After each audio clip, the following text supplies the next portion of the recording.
Big news from the Volkswagen Arteon. There is the new body form, the Arteon Shooting Brake, as we have right here.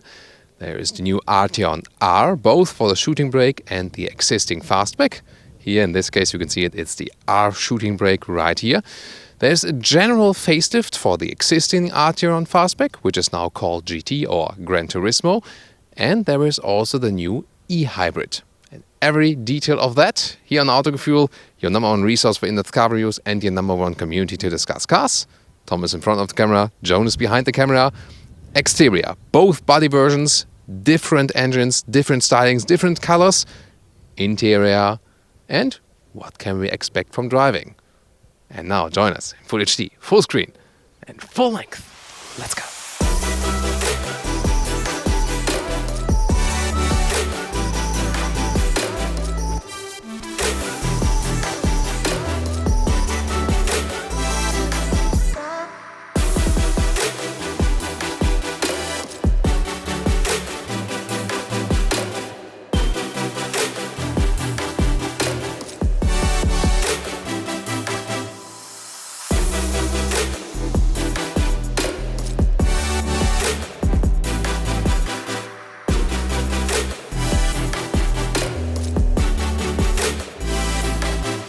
New upgraded Arteon comes either with the base trim, just called Arteon, then above that is Elegance or R-Line, so more sophisticated trim. That's also where you get the e-hybrid, and then the top of the line model is here, the true R model, and it comes with a stronger lower bumper, also with more black accentuations. New is also that you have the LED strip right here that also has a middle part, so it seems to be that it goes all over the vehicle. And the lapis blue color, exclusive to the R model, one of three colors we have here for you today.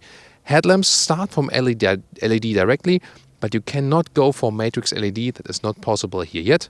But then again, you have the new LED daytime running light, that's both coming for the Gran Turismo and here also for the new shooting brake. Interesting also with the Arteon that there's this additional lip right here that makes it appear a little bit longer in the hood, so a very sporty and bold styling in the front, especially with the R model.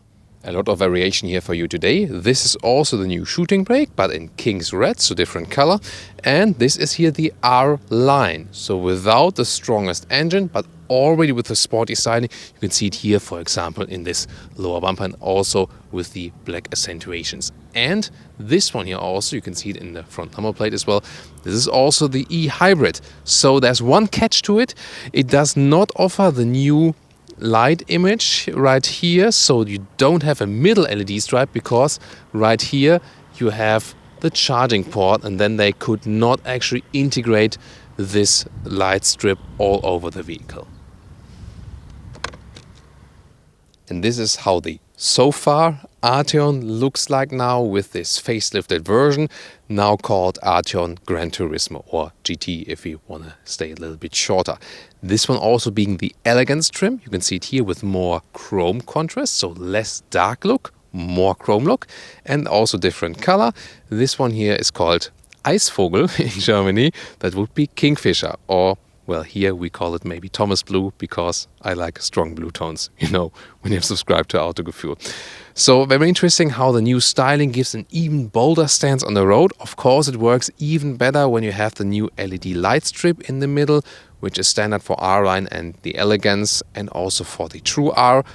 Unless, again, you have the hybrid, because this one, again, is an e-hybrid version. Soon talking about the engines. Then again, you don't have the additional light strip in the middle. But definitely a very interesting new front and also interesting new colors. 4.86 m, 15'9" or 191 inches is the length of the Arteon, 5 centimeters or 2 inches longer in wheelbase than the Passat. That is also affecting the rear legroom. Usually you would start base with 17-inch wheels, then Elegance and R-Line come with 18-inch wheels, and here the true R model, the sportiest one, comes with 20-inch wheels. You can see them also right here, also with a separate R logo, also bigger brake discs and the blue calipers. Again, the lapis blue color, contrasts in chrome with the side mirrors, and another R logo right there, and this new R logo styling. And then you can see here the Shooting Brake version has the difference right here, so it's the same length, but it has also a strong shoulder form, although it has this estate look. So this Shooting Brake concept, always something that is moving a little bit between worlds. Of course, you can get both R also for Shooting Brake and also for the Gran Turismo. So we'll see later how it affects the interior when you choose this or the other version. Definitely a very impressive styling. And talking about the suspensions, usually you would start with the base suspension option. You can get the DCC, dynamic chassis control, adaptive suspension. And here the R comes automatically, always with the DCC, with the sportier minus 50mm setup. And the 3/4 rear perspective, which is also a very beautiful perspective design-wise. And you can see here that designers really had a lot of effort to stretch the car and to make it look agile, although we have this lengthened roofline. I would like to hear from you guys. Do you find the Shooting Brake more beautiful than the GT? Or do you find the more classic approach a little bit better? And now the Fastback, or now called the Gran Turismo or GT, you can see here the classic roof shape, which is of course in a way more elegant, but you can see the strong shoulders. This is actually quite similar both in this and also in the Shooting Brake. This one being the elegance trim, you can also see it with the lettering right there. Some more bright styling, also with the chrome strap in the lower area.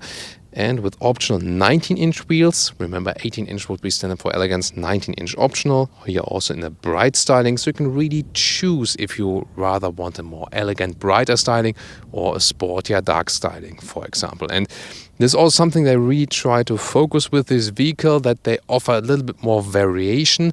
This is not supposed to be the most practical Volkswagen, but a more emotional one. They don't sell too much from these.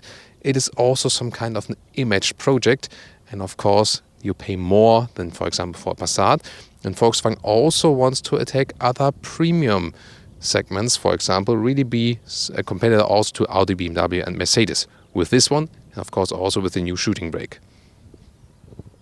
And also the rear here first with the most impressive version, the Arteon R.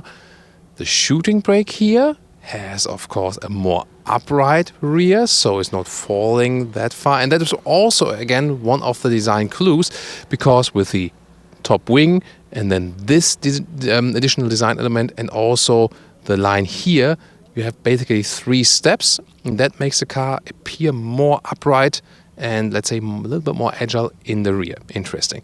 Also very horizontally drawn tail lamps right here, special LED structure. It will also appear more three-dimensional when you hit the braking lights, for example, and the R logo. And being the R, you can see the contrasting black lower bumper. And these ones here are real exhaust pipes, really massive. And when you look on the inside, you can see this is indeed here in the R version, the real deal. One more straight look at the rear here of the R line in the red color, and also being the E-hybrid here. And this is definitely a case for the Autogefühl fake exhaust police. So we have 2 clear fake exhausts left and right. The R line has a stronger fake exhaust. It will be different in the elegance. We'll soon take a comparing look. And the rear of the Gran Turismo. Here, what I said here, of course, this falling window then. This is the main difference. But you can see that the upright elements here have been kept, from the Gran Turismo and then transported onto the Shooting Brake. Here also the E-hybrid again, and this is the elegance trim, so you have more chrome contrast in the lower part and a different fake exhaust styling. So yeah, I think this is a case for the special unit of the fake exhaust police here today. Yeah. So we really have to take the R version, don't we? Engines, let's start with the strongest one. 2 gas struts, here left and right, and then there's no R engine cover, however, that was saved, but I can tell you the 2-liter TFSI turbo engine, 4 cylinders and 320 horsepower. Yeah, that also tells us the horsepower figure of the new Golf R, definitely. So, good finding for today. Acceleration figure here for the Arteon will be about 5 seconds to 100 kilometers or 62 miles an hour. An interesting thing is also all-wheel drive as standard, front plus rear on demand. The more you power it out, the more torque will also be sent to the rear wheels. And then there's a new torque split between the rear axle, between the two wheels. So this torque vectoring function will have the effect that, for example, you can have more torque on the outside wheel, inside in the corner, and then it makes you move, out of the corner a little bit faster. And this is supposed to make the car more agile. So this is the new upgraded torque vectoring system here for the R models. This will also then follow for new R models. For example, we can also then expect it for the new Golf R.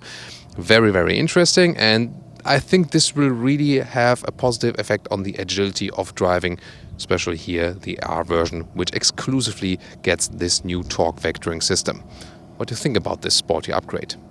And as I said earlier, second big news is the hybrid, here so-called e-hybrid, 218 horsepower system output, 1.4 TSI, 6-speed DSG made to an electric motor, 13 kilowatt hour battery now, about 50 kilometers or 30 miles of pure electric range, maybe a little bit less than depending on the situation.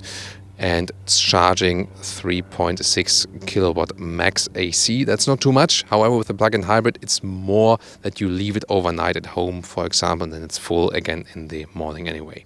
Well, here in the Gran Turismo, we also have the e-hybrid, but just to show you a third opened hood. So about the normal combustion engines, there will be TDI and TFSI, so turbo diesel and turbo petrol engine, with different horsepower range, and you start with the 1.5 TSI in some markets. In Germany, the 1.5 TSI will not be available.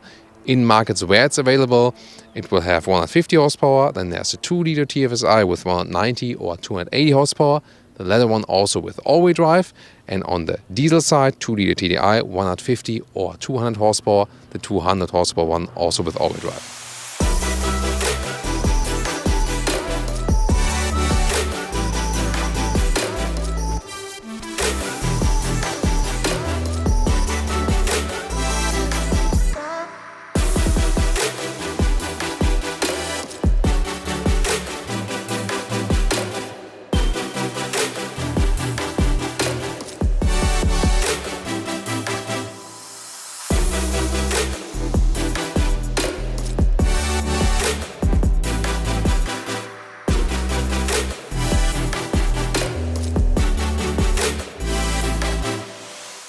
Now to the interior, starting with the Arteon R, but first of all, door closing sound, which is still very solid, although this is here a frameless door model. Pretty interesting. Then, inside of the doors, you have a leatherette material here, so it's also soft touch here on top part, as well as here. And also the R comes with dark decor elements. Then rest of the interior, so they changed it actually quite a lot. There's a new steering wheel, also with the blue R mode button. You can see it immediately right there. So this one is directly the steering wheel that you can change to a sportier mode anytime when driving. This steering wheel is also sportier. You see it has perforated sides and also a flat bottom and a completely new style. And you see now the buttons on the steering wheel have diminished, so there was an illumination before, so they're actually illuminated here, and they also offer you some kind of feedback, but yeah, I'm not a fan of it. We've seen in the new E-Class facelift, for example, so I prefer the real buttons at the steering wheel actually. What's your take on that? And new capacitive function, that means the lane keeping assist, I just need to touch it. I don't have to steer it, let's say, just by touching or holding it. The lane keeping assist now knows that I'm actually at the steering wheel. This is very important. Zoom or to assistance systems. The seat here is standard for the R, just for the true R. This is the sport seat with the integrated head restraint, and sadly only available with animal skin, which is not fitting to the recent guidelines from VW to be more sustainable and more animal friendly. However, they are changing, have some internal work groups for that. The ID3 will have more animal-free materials, for example. They're also discussing it internally, but here for the Arteon R, not a good move. So, however, let's take a test seat, see how the comfort is actually getting inside. And you remember that the Arteon R sits a little bit lower, but you still get the impression of a mid-size sedan feeling, so to say, although we have the shooting brake here, and the seat gives you a little bit more side support, but it's still reasonably soft. And we'll also test the seating comfort with the other seat we have here today. But so far from the seat form, it actually gives me a good comfort impression at first hand. Steering wheel moved in a manual way right there, and the new steering wheel is actually quite cool. It looks quite fancy, also gives you a good grip.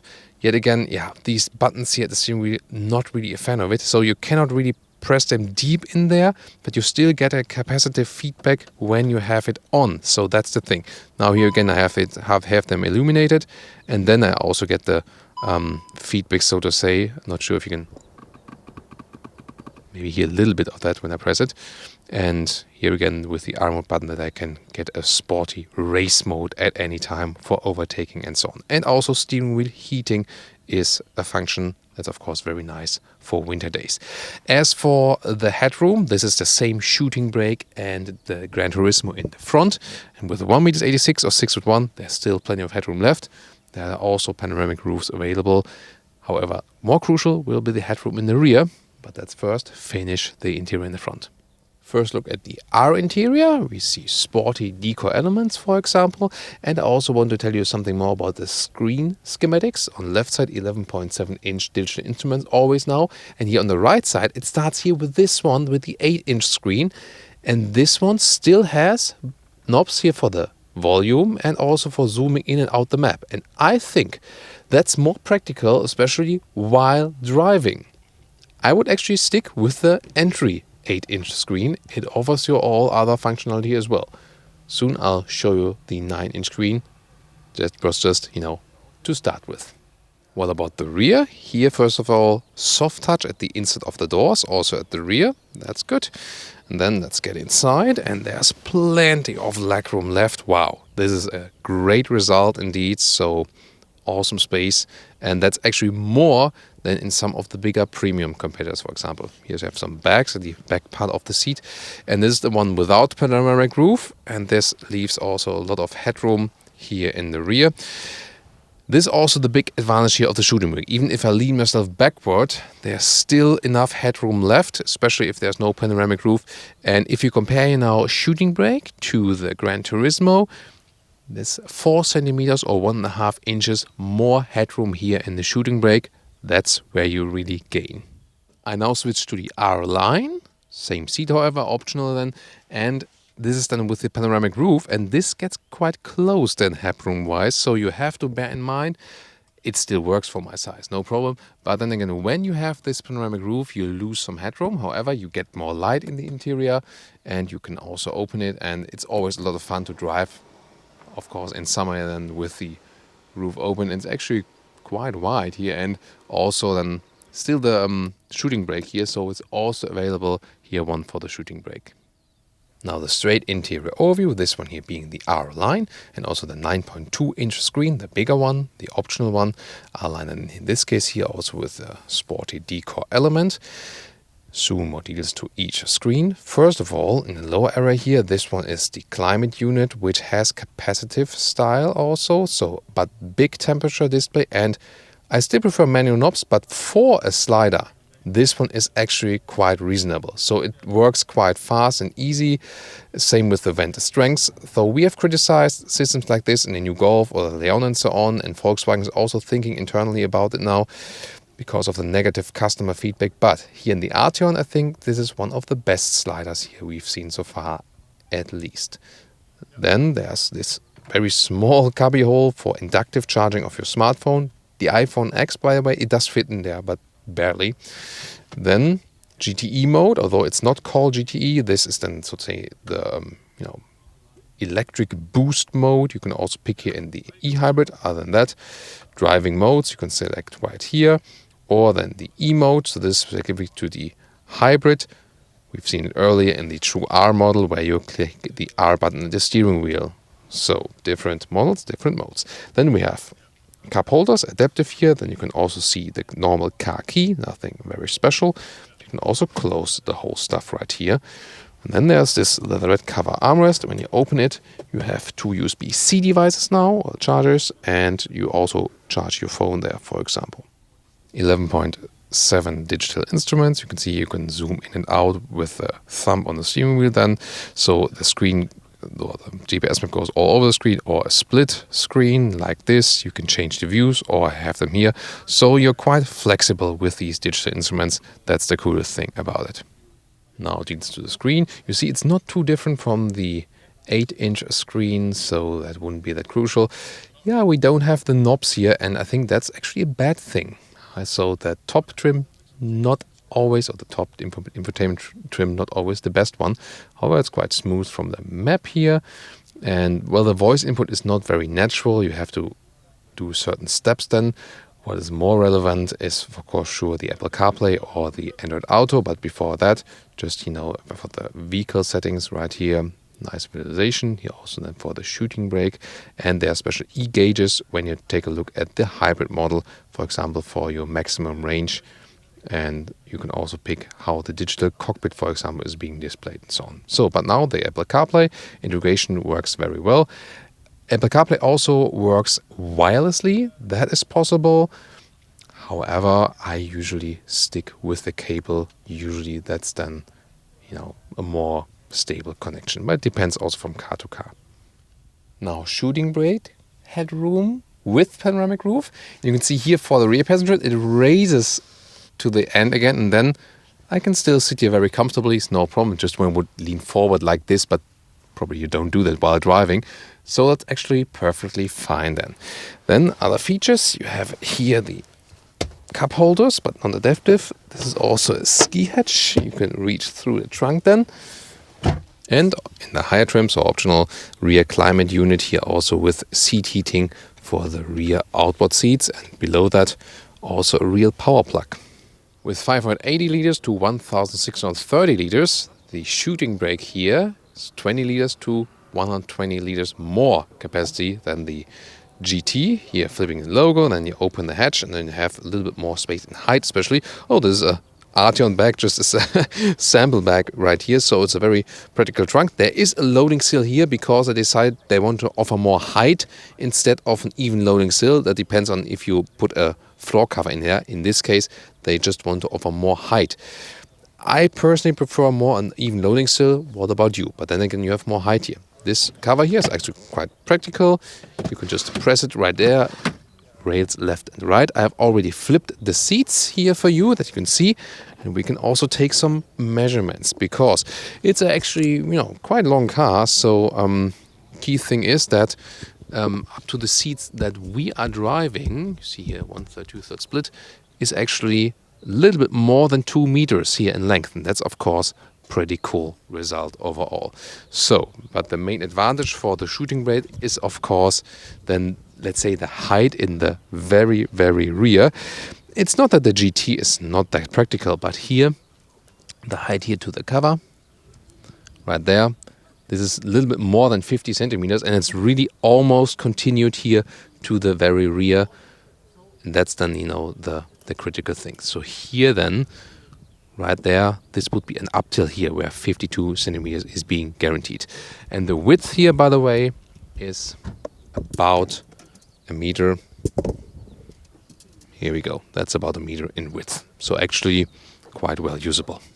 Now comparing the Gran Turismo, first of all, as for seating, for both shooting brake and Gran Turismo, you get a base fabric seat. Optional, you can get the Ergo Comfort seat. We can also see here. That will also feature it in the Elegance and the R-line trim as standard. And it is also available with a fabric microfiber mix. Here, however, the optional animal skin surface, again, in a bright style. But again, fabric and also fabric microfiber mix is available here for the Arteon in both versions. In comparison here, Gran Turismo now with the headroom, when I lean backwards, it very, very closely fits. So then I can maybe put a hand over my head. But that's the thing then. You lose them, but still, even if you go for the Gran Turismo, still tall people can sit in the rear. And now the trunk of the Gran Turismo, here again flipping logo, and the difference really, the basic dimensions are also very cool in length and so on. It's really different that here in the rear, you're only at about 40 centimeters of height then. And then, so that's the main difference actually. So the height you lose there or gain then again with the shooting brake. Note that there is always a height difference in the trunk between Shooting Brake and the Gran Turismo. However, here in this special case, it's even a little bit bigger because the GT trunk here is from the e-hybrid, which is reducing the height a little bit more. As for assistance systems, the AEB, so the front assist, autonomous emergency brake, is standard, and then optionally you can get the travel assist. That is then combining the ACC, adaptive cruise control, now with a predictive function, also traffic sign recognition, together with the side assist so that you're kept in the lane, and this is now working in a more sophisticated way, also then with the capacitive steering wheel function, and even up to a speed of 210 kilometers an hour. And now to the conclusion for today with the new Volkswagen Arteon, this update and the new body form, the Arteon Shooting Brake, together with the hybrid and the other. Well, so many new things here with the Arteon, so I think it has been a very interesting and diverse episode. First of all, I think the shooting brake concept, it makes it a little bit more practical, especially for rear passengers and also for the loading concept. However, the Arteon was practical already. It was some kind of hybrid, in the practical sense, because you had the interesting form, but already had this very practical opening, so something between sedan and the shooting brake. This one then being a real shooting brake, you have then some kind of a design Passat estate. And indeed, they also changed the interior a lot. They wanted to make the positioning a little bit different there. They wanted to have a wider span between the Passat and the Arteon, and I think they really achieved that. So we do have these new microfiber seats as well. We did not have them on location today, sadly, but we can maybe show that to you at a later stage. But the interior has a very good impression quality-wise. Yeah, the temperature sliders, we can surely discuss about that. But I can tell you they are also being discussed internally at Volkswagen. So maybe this will not be the end of this discussion there. Driving-wise, the driving itself won't change that much. It will also not be that different both from Shooting Brake and from the GT. With the DCC in the R, it will be stiffer definitely, sportier, and especially with this new torque split system, the torque vectoring system, this will be something very different, and maybe then the car will feel smaller than it actually is. Really looking forward, especially to drive the R version right here. I think we can still expect a lot from this vehicle. You can ask yourself if it makes sense that they invest even more in this project, because it's not, let's say, not the most successful, not the most important one for the brand. Then again, brand image is also something very important. And I mean, it's a very beautiful looking car. And it is also something, where I say, thinking outside the box, they're doing something which is not really that necessary. But maybe, about buying the cars, it's not always about what is necessary, but also what's beautiful. In this case, it can also be a little bit more practical, although you still have the beautiful styling. So a very interesting vehicle. Especially important will also be the new plug-in hybrid version when you think about company fleet vehicles and so on, with tax reductions and so on, especially in Germany, a very important topic. So a lot of variation to talk about. I hope you join us in the discussion. Tell us what you think about the new Arteon, updates in general, shooting brake version, hybrid, R-Line. Which one would be your favorite? Tell us in the comments. See you next time.